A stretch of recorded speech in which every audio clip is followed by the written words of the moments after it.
Assalamualaikum warahmatullahi wabarakatuh. Salam sekalian biasa.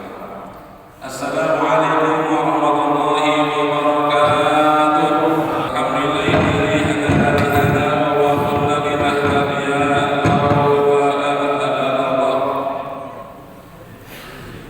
Asyhadu an la ilaha illallah wa asyhadu anna Muhammadan abduhu wa rasuluhu lan nabiyya ba'dah.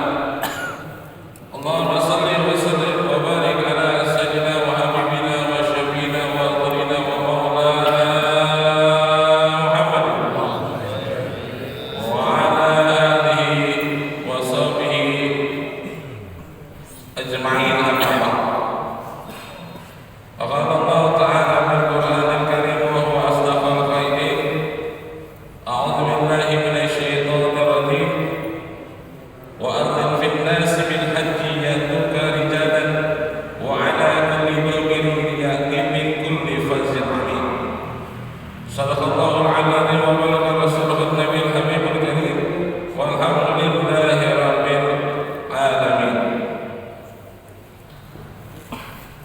Yang pertama-tama kami hormati pada guru kita Al-Mukarram Haji Muhammad Farzal Al-Badari. Alhamdulillah beliau sudah menyatakan rahmat. Kita doakan mudah-mudahan beliau panjang umur, Allah berikan kesehatan badannya dan Allah berkahkan ilmunya yang bermanfaat buat kita. Amin ya rabbal alamin. Dan juga Al-Mukarram Haji Muhammad Zakir Al-Ansi, dan juga yang kami hormati imam kita Al-Mukarram Ustaz Ahmad Royani Mas'ad Wamitul Hayati, dan juga yang kami hormati pada ketua DKM Masjid dan juga yang kami hormati ketua DMI Kecamatan Matraman pada Bapak Haji Ramang Irwoyo. Kita doakan beliau diberikan panjang umurnya. Amin. Allah berikan kesehatan badannya dan Allah.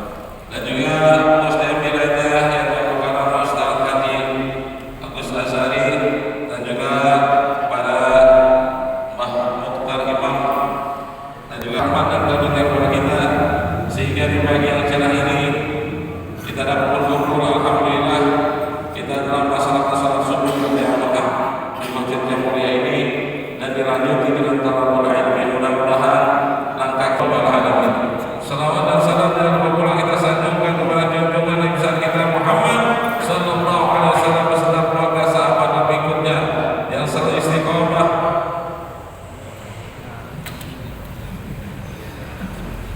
jaga syariat Islam dan sunnah Rasulullah.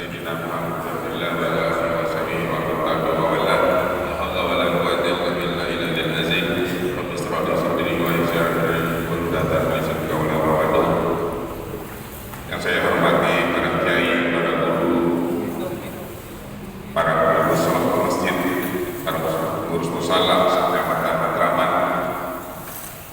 para bapak-bapak, ustaz, para asatidz, wabil khusus guru kita yang mudah-mudahan beliau diberkahi oleh Allah Subhanahu wa taala, para pengurus mudah-mudahan beliau diberkahi oleh Allah Subhanahu wa taala dengan segala urusannya. Salawat dan salam kita sampaikan kepada junjungan kita biasa dan selalu istiqomah menjalankan sunnah-sunnahnya. Mudah-mudahan kita termasuk kelompok golongan yang berangkat dan sifatnya yang menjaga Nabi. Pada bapak-bapak, para pengurus masjid jami, para pengurus masjid Kecamatan Matraman, kami mengucapkan banyak terima kasih. Mudah-mudahan selalu istiqomah. Mudah-mudahan acara ini mendapat berkah dari Allah Subhanahu wa taala, dan kita dipanjangkan umur oleh Allah Subhanahu wa taala dengan silaturahminya kita dalam rangka sudut gabungan Kecamatan Matraman. Demikian kami ucapkan terima kasih. Dikurangnya sama maaf. Wabillahi taufiq wal hidayah. Assalamualaikum warahmatullahi wabarakatuh.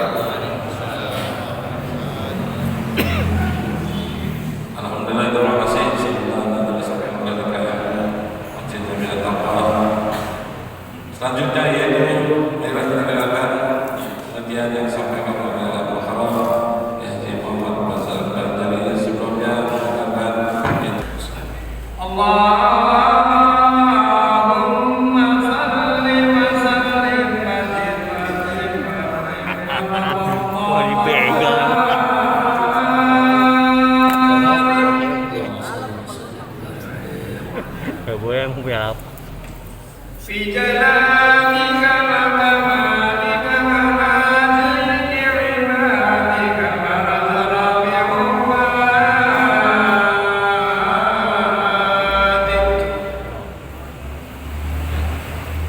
أسعد الرب والعجل الحمد لله رب العالمين يا رب بالمصطفى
ثم إلى جميع إخوانه من الأنبياء والمرسلين وآل كل منهم والصحابة أجمعين وأزواج الطاهرات أمهات المؤمنين وإلى جميع أرواح العلماء والأولياء والشهداء والصالحين خصوصا إلى روح مؤلف هذا الكتاب العارف بالله العلامة الكتب الحبيب عبد الله بن علي الحداد وأصول أفراعه وإلى أرواح مشايخي ومشايخهم ثم إلى أرواح والدينا والديكم وأمواتنا وأمواتكم وأموات المسلمين والمسلمات أن الله الكريم يتغشاهم بالرحمة والمغفرة وإلى حضرة النبي الفاتحة الرحمن الرحيم الحمد لله رب العالمين والصلاة والسلام على أشرف الأنبياء والمرسلين سيدنا ونبينا ومولانا محمد وعلى آله وصحبه أجمعين سبحانك لا علم لنا إلا ما علمتنا إنك أنت العليم الحكيم وتب علينا إنك أنت التواب الرحيم ولا حول ولا قوة إلا بالله العلي العظيم أما بعد فقد قال الإمام المؤلف رحمه الله تعالى وأدام النفع به وببركة علومه وبكم بالدارين آمين رضي الله عنا وعنكم. Segala puji hanya untuk Allah Subhanahu wa taala yang telah menganugerahkan kita nikmat iman, nikmat Islam, sehat dan afiat sehingga alhamdulillah Allah mudahkan langkah kaki kita menuju tempat yang berkah ini. Mudah-mudahan setiap langkah kita menjadi penyebab dihapuskan dosa-dosa kita, diterima segala amal ibadat kita, dan mudah-mudahan kita dimatikan dalam keadaan husnul khatimah. Amin ya rabbal alamin. Salawat teriring salam semoga tercurah keharibaan Nabi besar Muhammad sallallahu alaihi wasallam serta keluarganya, para sahabatnya, dan orang-orang yang senantiasa setia mengikuti sunnahnya. Mudah-mudahan kelak kita akan mendapatkan syafaat beliau. Amin ya rabbal alamin. Ya Allah, sehingga gerak-geriknya itu diatur sekira yang melihat tingkah laku dia itu tidak menimbulkan keburukan. Saya katakan minggu yang telah lewat, kalau CCTV manusia bisa dirubah melihat dari yang sekecil-kecilnya ciptaannya sampai yang sebesar-besarnya, terlihat semua hanya karena kekurangan ma'rifatnya kita kepada Allah, sehingga kita merasa bahwa kita tidak dilihat oleh Allah. Berarti disinilah perlunya kita belajar ilmu tauhid, yang ulama kita menyebutkan sifat 20 Tuhan kita, apa sifat daripada Tuhan kita, dengan harapan kita bisa mempraktekkan dari semua sifatnya. Tahu diri, kenal sama diri kita. Kalau kenal diri kita, kita punya kelemahan, pasti ada yang maha kuat. Kalau kita tahu kekurangan, pasti ada yang maha sempurna. Kalau kita mengetahui diri kita bodoh, berarti ada yang maha berilmu, maha alim, Allah subhanahu wa ta'ala. Sehingga Al-Habib Al-Kutub, Al-Habib Abdullah bin Al-Haddad rahimahullah, beliau mengajarkan kepada kita melalui karya beliau ini, seandai kata timbul rasa malas untuk beribadah dan ada kecenderungan untuk mengerjakan kemaksiatan, maka kiat yang pertama kata beliau, hendaklah orang tersebut mengingat bahwa Allah selalu melihat dia, Allah selalu memandang dia dalam setiap keadaan. Andai kata dengan yang pertama ini masih juga kesulitan untuk mengerjakan taat kepada Allah, masih ada keinginan ingin maksiat, yang kedua adalah hendaklah orang tersebut mengingat akan dua malaikat yang selalu mencatat dia punya perbuatan. Dari mulai masa balighnya sampai akhir hayatnya, catatan tersebut tidak akan pernah terhapus, akan tertulis dan akan dipaparkan besok di hari kiamat. Dan kau tunda-tunda satu kebaikan yang Allah mudahkan engkau bisa berbuat sekarang, maka manfaatkan sekarang. Karena esok itu nilainya berbeda. Sekarang kita berada pada berapa Juli nih? 3 Juli. 3 Juli yang akan datang nilainya berbeda di sisi Allah Subhanahu wa ta'ala. Per hari lebih tanpa terasa dia sudah merobek dirinya. Maka disebut Allah Muhammad Allah Muhammad salah seorang ulama dari Jawa Timur. Seorang ulama dari Jawa Timur mensyarahkan kitab Minhajul Abidin Karim Al-Ghazali, dan itu guru daripada orang tua Mbah Maimun Zubair rahimahullah ta'ala, Syekh Ahmad Al-Ghazali, kalau saya tidak hilang, kalau saya salah tolong diluruskan. Itu beliau menyebutkan di situ beliau mengutip satu hadis Nabi kita Muhammad sallallahu alaihi wasallam, bahwasanya min alamati ayyub'idallahu rahmatu ala 'abdih, tanda bahwasanya Allah Ta'ala menjauhkan rahmatnya dari seorang hamba di saat hamba itu dipalingkan mengerjakan taat dan ibadah. Hanya menyebut nama Allah, Allah, Allah, Allah, Allah, Allah, dan seterusnya. Dan di saat datang ke waktu pagi, yang ada adalah kegelisahan dan kegundahan. Disebutkan di dalam suatu keterangan Al-Haddad, nanti kalau masalah di tengahnya ada keterangan, satu ucapan dari Sayyidatina Rabi'ah Al-Adawiyah radhiyallahu anha, seorang wanita salihah, wanita yang wali, di mana beliau hidup di masa keemasan Islam, di masa Al-Imam Hasan Basri radhiyallahu anhu. Beliau punya ucapan, ma ghammani mundu 40 sanah illa tulu syams. Tidak ada yang membuat aku sedih selama 40 tahun kecuali kalau terbit matahari. Subhanallah, 40 tahun nggak bikin beliau tadi sedih kecuali kalau sudah terbit matahari di waktu pagi, itu bikin beliau sedih. Kenapa? Waktu beliau dengan kekasihnya Allah Ta'ala habis. Nah, subhanallah, subhanallah. Waktu beliau bernikmat-nikmat, berjinak-jinak, bermesra-mesra dengan Allah Ta'ala, itu kayaknya terganggu. Kenapa? Aduh, kalau udah masuk pagi, kata Nabi kita Muhammad sallallahu alaihi wasallam, mudah-mudahan para jemaah termasuk bagian dari hadis ini. Orang yang cerdas, yang menghitung dirinya, muhasabah dirinya, introspeksi dirinya, tahu kematian itu sudah dekat, sehingga bersegera untuk mengerjakan amal soleh seperti ikut dalam sholat subuh gabungan ini. Mudah-mudahan semuanya diberkahi oleh Ta'ala, amin ya rabbal alamin. Jadi katakan kepada diri kita, kata Al-Haddad, coba hai jiwaku, hai diriku, engkau pilih. Kalau engkau mengerjakan satu ketaatan, engkau mengerjakan ibadah, ingat, akhirnya engkau akan dapat keberuntungan. Yang kedua, engkau dapat keridhaan dari Allah Ta'ala. Yang ketiga, engkau dikekalkan dalam surga. Yang keempat, engkau dimudahkan dapat mandang zat Allah Subhanahu wa Ta'ala. Kedudukan Allah di hati kita. Ahlan sahlan marhaban. Afan. Kalau di hati kita terasa Allah itu segalanya, Allah itu tempat mencurah, sehingga kita akan timbul gairah untuk ibadah, maka ketahuilah berarti derajat kita tinggi di sisi Allah Subhanahu wa Ta'ala. Tapi sebaliknya, waliyadzubillah min dzalik, di saat kita mengenyampingkan Allah, kita lebih utamakan yang lainnya, maka ketahuilah sebenarnya diri kita hina di sisi Allah. Sehingga ulama-ulama sufi menyatakan, coba kamu pandang diri kamu ini Abdullah, abdan dari kemaksiatan. Para jemaah, setiap kita gak bakal bisa menghindari maksiat. Setiap kita pasti pernah merasakan maksiat. Merasakan gak?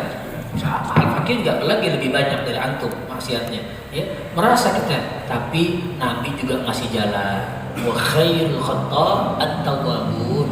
Sebaik-baik orang yang bersalah yang kembali kepada Allah Subhanahu wa Ta'ala. Apalagi kita sudah berada di 10 pertama dari bulan Dzulhijjah. Dinyatakan di dalam Dalilul Falihin, Syarah Riyadhus Shalihin, bahwasanya orang yang beramal ibadah di 10 pertama di bulan Dzulhijjah ini, kalau dia berpuasa sunnah, dapat pahalanya seperti pahala 1 tahun. Kalau dia beramal soleh, maka amal solehnya dilipat gandakan 700 kali lipat.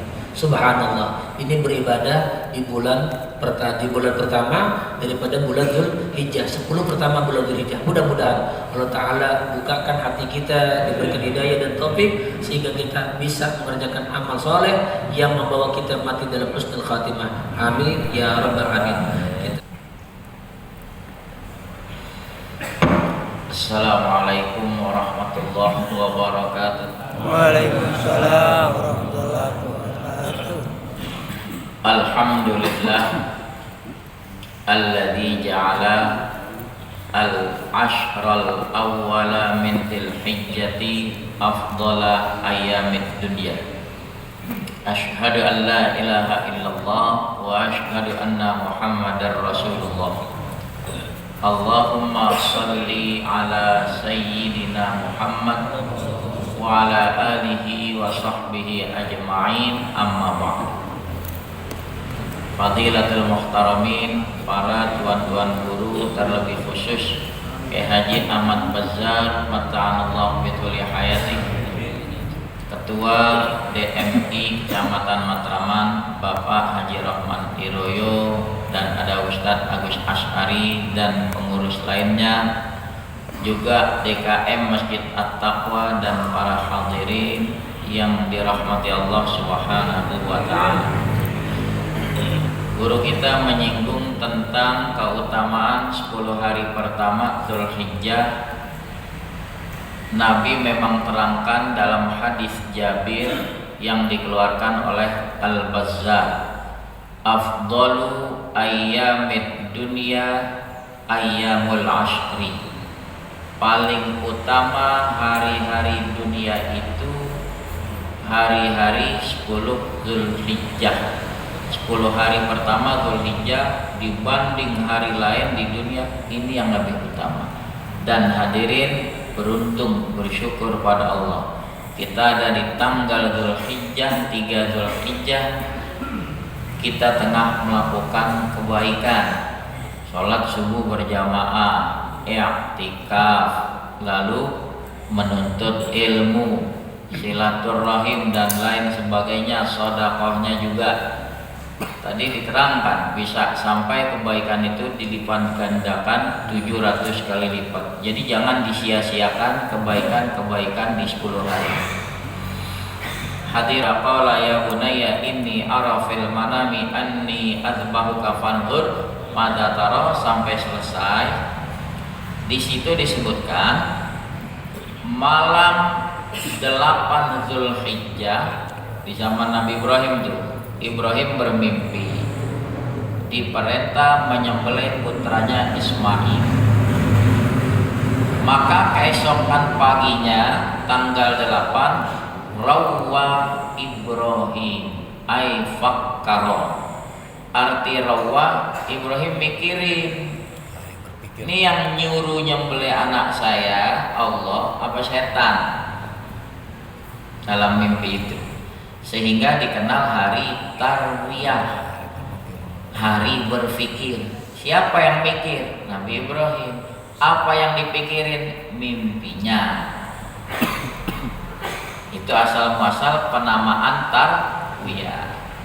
Malam 9 dalam tidur ngimpi seperti mimpi sebelumnya. Tadi oleh beliau, puasa Arafah menggugurkan dosa setahun yang lalu dan setahun yang tersisa. 2 tahun puasanya sehari, dosanya diampunin 2 tahun. Nah, ulama menyinggung kalimat Arafatu ismul yaum wa Arafatu ismul makan, bertolak dari padang Arafah. Lafaznya Arafah. Nah, kenapa saya singgung begini? Dari situ dulu kita mulai. Arafah nama hari, Arafah nama tempat. Kita diperintahkan puasa, wukuf kan adanya di sono, padang Arafah. Ya kita puasa ngikut di mana dia wukuf, ya begitu. Nah, sedangkan pendapat kita, saya nggak ingin memperuncing, biar antum yang awam punya prinsip gitu, kagak bingung, biar punya pegangan. Kita tempat. Kapan wukuf padang Arafah disyariatkan? Tahun ke-6 Hijriah. Duluan mana? Duluan puasa Arafah kan? Nah, kalau andai kata orang mengacu kepada tempat, saat itu udah ada wukuf belum? Yang keempat belum. Contoh yang belum lama, 2 tahun kemarin haji ada nggak? Haji ada nggak? Berarti ada wukuf nggak? Apakah mentang-mentang kagak ada wukuf, antum kagak puasa Arafah? Tetap puasa. Berarti mengacu kepada hari apa kepada tempat? Nah, jadi cukup 4 argumen ini, antum gak usah bingung. Pemerintah, badan hisab netepin. Kelihatan bulan nggak? Hari Rabu nggak kelihatan. Maka Dzulqa'dah digenapkan menjadi 30 sampai hari Kamis. Maka 1 Dzulhijjahnya tanggal 1 hari apa? Jumat. Saya mau nanya sama hadirin, badan hisab udah berusaha melihat kagak kelihatan, salah apa benar? Dia udah berusaha melihat. Yang ngelihat ahlinya bukan mata kita yang ngelihat, ahlinya ngelihat, kagak kelihatan. Orang 1 derajat nggak kelihatan. Konsep Nabi kalau nggak kelihatan digenepin bulan menjadi 30. Berarti 1 Dzulhijjahnya hari apa? Ya tanggal 1, hari Jumat kan gitu. Berarti hari ini tanggal berapa Dzulhijjah? Tanggal 3. Berarti kita puasa Arafahnya hari apa? 1. Kita udah urutin begitu masih nyeletuk Jumat Kan saya lagi nanya, coba hitung deh 1 Dzulhijjahnya hari Jumat. Sabtu, Ahad, Senin, Selasa, Rabu, Kamis, Jumat, Sabtu. Jadi kita puasanya hari apa? Sabtu. Adapun yang puasa Arafahnya hari Jumat, kita nggak ributin. Yang penting antum nih, antum ketika puasa nanti Arafah, doain mudah-mudahan yang punya keinginan korban Allah kasih kelempengan rizki, bisa korban. Yang kagak korban boleh nggak beli tusukan sate? Boleh nggak beli arem? Emang pasti dapat? Insya Allah. Intinya sampai saat ini belum dapat kupon tetap ngaji. Al-Fatihah Nabi ya Razzaq urzuqna fa anta khairur raziqin ya Fattah iftah lana futuhal arifin da'wahum fiha subhanakallahumma wa tahiyyatuhum fiha salam wa akhiru da'wahum alhamdulillahi rabbil alamin. Kita akan melaksanakan siaran yang insya Allah akan dilaksanakan pada tanggal 14 Agustus tahun ini sampai dengan tanggal 16 di hari 14, 15, 16. Nah, untuk itu kepada jamaah sekalian yang berminat untuk mendaftarkan segera mendaftarkan kepada kami dengan dana operasionalnya sebanyak Rp600.000 per orang. Ada 2 tempat tujuan yang kita datangi. Pertama, daerah Semarang, pulang dari daerah Jogja, 2 kali nginap di Semarang dan juga nginap di Jogja, dan di sana diisi dengan ziarah-ziarah dan silaturahim. Nah, untuk itu sekali lagi kepada jamaah sekalian yang ingin ikut, maka segera daftarkan, bawa fotokopi KTP dan bawa uangnya Rp600.000. Terima kasih. Itu pengajian disampaikan oleh Bapak Haji Muhammad Razak Badari dan Haji Muhammad Zaki Malaysia. Mudah-mudahan dapat aplikasi kita dan belajar. Selanjutnya ada pengumuman ada nada dari Haul Akbar Umat Islam Permusikan Haul Ki Haji Abdul Rashid Abdul Syafi'i ke-1 dan Haul Ki Haji Abdul Syafi'i ke-8, yaitu